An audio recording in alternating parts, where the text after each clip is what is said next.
Ju këtë e lexoni vetëm nëse shkon vota për Partinë Demokratike. Vetëm atëherë është pandikim. Jo, mendoj për çdo alternativë ose çdo nëse ata janë të bindur mund të votojnë dhe Partinë Socialiste, nuk ka asnjë problemi. Pra, unë thash, e para herë vota duhet të jetë lirë dhe pandikuar, e dyta nuk mund të kryen vepra penale në momentin që sjellin dhe nisin votën duke publikuar procesin e votimit dhe duke bërë votim familjar. Forca e Shqipërisë nuk ka ndikim në Angli apo në vende të tjera. Si procedohet në rastin, nuk di Hamataj nëse keni parë një video, janë disa video ku persona mbi 18 vjeç plotësojnë duke filmuar veten edhe i shfaqin në rrjetet sociale. I dha përgjigje dhe kreu i KQZ-s. Nuk kemi çfarë u bëjmë. Pra po të ndodhte në Shqipëri ajo ishte vepër penale. Në Shqipëri është e qartë, po jashtë Shqipërisë po diskutojmë. Po s'kemi çfarë i bëjmë sepse ligji jon nuk mund të shtrihet dhe të ketë efekte në një shtet që nuk ka lidhje me ne. Por dhe kjo është një diskutim kjo është një diskutim që mund të rrim këtu gjithë ditën dhe natën për ta elaboruar dhe prapë do kemi pa qartësi. Nuk kërkohet të bashkëpunim me autoritetet respektive në këto vende? Për 200.000 shtetas shqiptar, përveç se po u themi na votoni, do t'u hapim dhe procedime penale në gjithë Europën tani, edhe këta kishin magu nga Shqipëria ata. Në momentin kur ka shkelje, njësoj do duhet të trajtohen, sepse votat do të lexohen e numërohen në Shqipëri. Po jo pra jo se ashtu, përveç se nuk do na votojnë më, as nuk do shkelit më këtu se do kenë urdhër kërkimi. Ose mund të procedohen në Shqipëri dhe do jetë vështirë pasaj për t'i dënuar, po kjo është një çështje tjetër, se efektet e votës jepen në Shqipëri. Po kjo është një histori tjetër. Para herë duhet kuptojnë të gjithë qytetarët që nuk mund t'i kryen ato veprime, pra nuk mund të publikojnë votën dhe nuk mund të bëjnë votime familjare. Kjo është si fillim. Dhe pjesa tjetër, mendoj që lidhur dhe me procedimet penale dhe me faktin që jemi para një situate ku interesi lidhet me mënyrën se si do votojmë. Pra nëse marrim Greqinë, se përmendi Ermali, Greqia është një vend i cili kryesisht ka emigrantë të cilët janë të vajtur prej viteve 90 atje.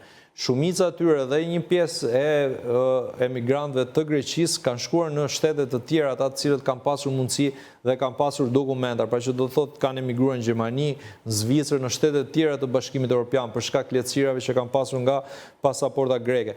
Kështu që nuk shoh një masivitet të mbështetjes së partive tradicionale nga diaspora.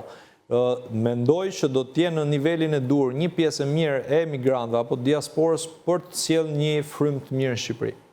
Sa ndikim do të ketë vota e tyre, vota e emigrantëve të regjistruar, Hamataj? E kam thënë që kur është hapur ky proces, 0 ndikim. Pra aq kohë sa vota e emigrantëve nuk u trajtua si një qark elektoral i mëvetshëm, kështu e shkrirë në 12 qarqet e tjera, ka 0 ndikim. Po, duke qenë se në Tiranë është regjistruar pjesa më e madhe, edhe në Tiranë nuk do të ketë një efekt ku betejë, gara është e fortë, pritshmëritë e partive të reja kryesisht janë për Tiranën, për të përfaqësuar mandate? Nuk do ketë asnjë efekt për faktin e vetëm se po të keni parasysh numrin e atyre që pritet të votojnë nga jashtë, me numrin e atyre që janë duke votuar dhe që kanë drejtën e votës në Shqipëri, ajo përqindje është pothuajse, por është totalisht e pamjaftueshme për të nxjerrë mandat. Pra, ajo do shkrihet brenda listave të partive dhe nuk do e marrë vesh i pari të dytin se nga doli mandati, sepse është aq pak sa nuk do i lëri hapësirë vota vendase. Edhe në qarkun e Fierit, qarku i Fierit është i dyti pas Tiranës që ka votën, sepse është kryesisht pjesa e Greqisë dhe Italisë që emigrojnë nga zona e Fierit, edhe në qytetin e Fierit, dhe në qytetin e Tiranës që ka masivitet regjistrimi, po themi se nuk e dim se sa do votojnë, se ky është një tjetër shqetësim. Jo të gjithë ata që u regjistruan do votojnë, se janë regjistruar rreth 240.000, por 245.000. Ka qenë një proces jo i lehtë, her pas here sistemi i ka kthyer, e kanë plotësuar. Edhe nga këta që janë regjistruar, sepse edhe nga këta që janë regjistruar, unë besoj që nuk do votojnë më shumë se sa gjysma e këtyre që janë regjistruar. Se ka një shqetësim për shembull Dafina. DHL-ja, pa dashur të bëj reklam, ta sjell zarfin në orën 2. Asnjë person nuk është në banesë. DHL-ja e kthen mbrapsht dhe nuk ta ridërgon sërish zarfin. Pra, këtu ka një problem edhe te kontrata që është bërë me kompaninë që do shpërndaj postën, sepse duhet ishin treguar shumë specifik te oraret e shpërndarjes. Nuk mund të shpërndahet posta në oraret kur njerëzit janë punë, sepse njëherë ata trokasin dhe nuk të gjetën, ai zarf kthehet mbrapsht dhe ja hoqet të drejtën e votës. Jo, informacionet zyrtare bëjnë me dije se kthehet posteri sërish. Po nuk kthehet, nuk se kemi gjithë njerëz emigrantë që nuk kthehet. Tani duam flasim tamam se çfarë nuk kthehet postieri. I shkon njëherë, nuk e gjeti dhe ikën. Kështu që do jetë një ndër problemet. Problemi tjetër pastaj që ka pasur probleme me pagesat, sepse ka pretenduar DL-ja ndonjëherë që nuk janë bërë as pagesat korrekte për numrin e saktë votave që do përcillen. Kështu që po themi plus minus nga 245.000 që janë regjistruar, unë besoj që do votojnë rreth 130-140.000 nga ata.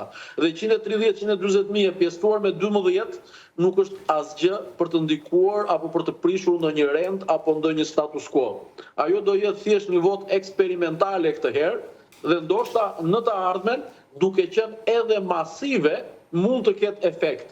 Sepse ne pretendojmë që gjysma e Shqipërisë ndodhet jashtë trojeve të Shqipërisë, kur na u regjistruan vetëm 240.000 persona. Do të thotë që ka një neglizhencë nga personat, ka disa persona që mund të kenë ikur sot e 35 vjet dhe nuk i lidh më asgjë me Shqipërinë dhe kanë menduar që nuk kanë pse ta rezaurojnë këtë të drejtë kushtetuese, por nga ana tjetër shumica e emigrantëve që ne kemi jashtë janë pa dokumentacion. Po, këtë do të mendja, mund të jenë pa dokumentacion dhe kjo i ka penalizuar. Po patjetër, sepse një ndër kushtet ishte ta uploadoje kontratën e qiras, ose ta uploadoje dokumenta ka sigurime shoqërore e tjera me radhë. Pra ne kemi emigrantë që as që ka shkuar ndonjë ndërmend të legalizohen në vendet ku ata janë, e mendo të shkojë mendja të votojnë ata për zgjedhjet në Shqipëri. Kështu që në këtë kuptim besoj që për këtë vit, që është eksperimentale, dhe madje është aq eksperimentale, sa kostoja e përgjithshme e saj, rreth 10 milion euro, mos gaboj, nuk e justifikon numrin e votave që do vinë prej andej. Nuk mund të investosh aq para për 130-140.000 vota, sa që investon për gjithë procesin elektoral të votimit në Shqipëri. Kështu që shpresoj që gjithsesi një hap i rëndësishëm, sigurisht në procese të tjera ndoshta do të shkojmë edhe drejt të votimit elektronik, edhe do të shmangen edhe këto procedurat, edhe rreziku për manipulim, për ndikimin e votës apo edhe për filmimin e saj. E kuptoj, por ata që e kërkuan votën e emigrantëve, në fakt janë të parët që u zhgënjyen nga numri i regjistruar, sepse prisnin të gjithë masivitet për regjistrim dhe për ardhjen e kësaj vote. Është hera parë. Në fakt i kaloi pritshmëritë e subjekteve të KQZ-s për llogaritje në kryet herës në 100.000. Po më dëgjoj, shiko, po e them edhe një herë, e di pse u shtua numri që për llogaritje nga 100 shkoi 245 për atë që thashun në kryet herës, që të gjitha partitë gati morën seli në qytetet e Europës për të marrë njerëz për regjistrim. Ndaj u shtua numri dhe ai është shtim artificial, sepse ata persona që u thirrën me zor nga partitë ata nuk kanë për të votuar fare. Por pas 2 viteve që kemi zgjedhjet e tjera vendore, qofse do duhet të elaborohet më tepër sistemi, do mjaftonte një sistem me votë elektronike përmes emailit dhe ndoshta do ishte më thjesht se gjithë kjo katraura që kanë krijuar këtë herë. Qartë, Hamata Ramaj, shumë kënaqësi tu kisha në këtë bisedë, do të shkojmë në një hapësirë të shkurtër publicitare, kthehemi pas pak.